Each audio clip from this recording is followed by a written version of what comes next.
आजकाल स्कॅमचा प्रमाण खूप वाढले आहे. यामध्ये सायबर स्कॅम यामध्ये फेक QR कोड हा स्कॅम आजकाल खूप चालला जातो.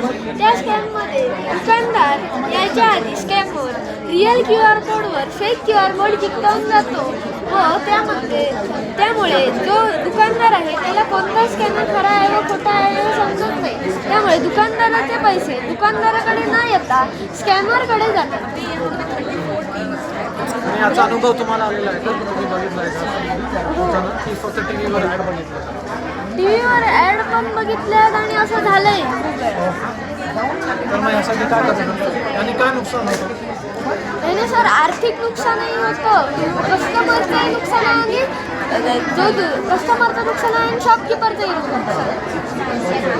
तुम्ही काय केलं याच्यासाठी? सर आता आम्ही एक कार्य करून दाखवतो की हे कसं काम करतं. सर्वप्रथम आम्ही QR अँड बारकोड या ॲपवर क्लिक करून यामध्ये ओरिजिनल काय आहे आणि फेक काय आहे? आता हे सांग. आता ह्याची लिंक कॉपी करून सिरियल ब्लूटूथ ह्याला पाठवतो आणि ST05 Bluetooth model device connect करून इथे ही लिंक पेस्ट करून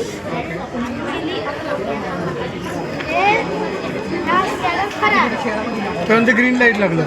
खोटं असेल तर रेड लाईट व बजारला. आता आम्ही प्रत्यक्ष करून फोटो आहे का तुझ्याकडे एखादा? आहे. आता आम्ही परत लिंक कॉपी करून सिरियल ब्लूटूथला पेस्ट करतो.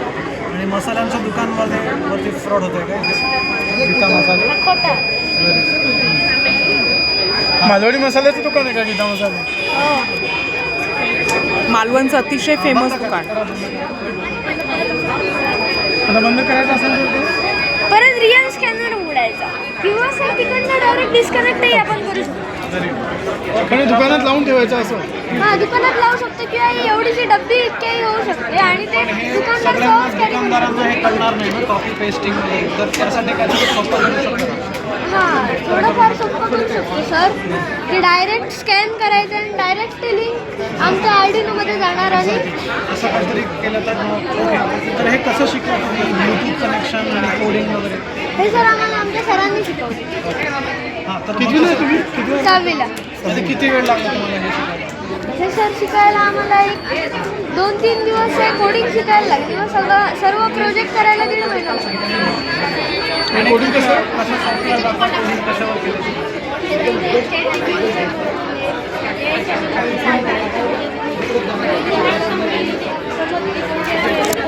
ब्लॉक बेस्ड कोडिंग केलं.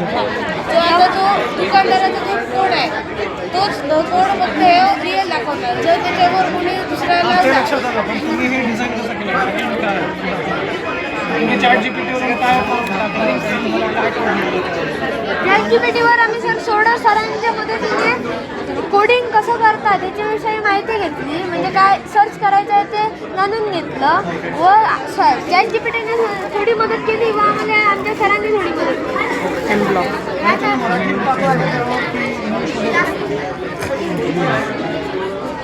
एमब्लॉक वापरण्यासाठी यात आम्ही artificial USB jumper wire LED breadboard यांचा वापर केला आणि मोबाईल ॲपचाही वापर केला. Very good, thank you.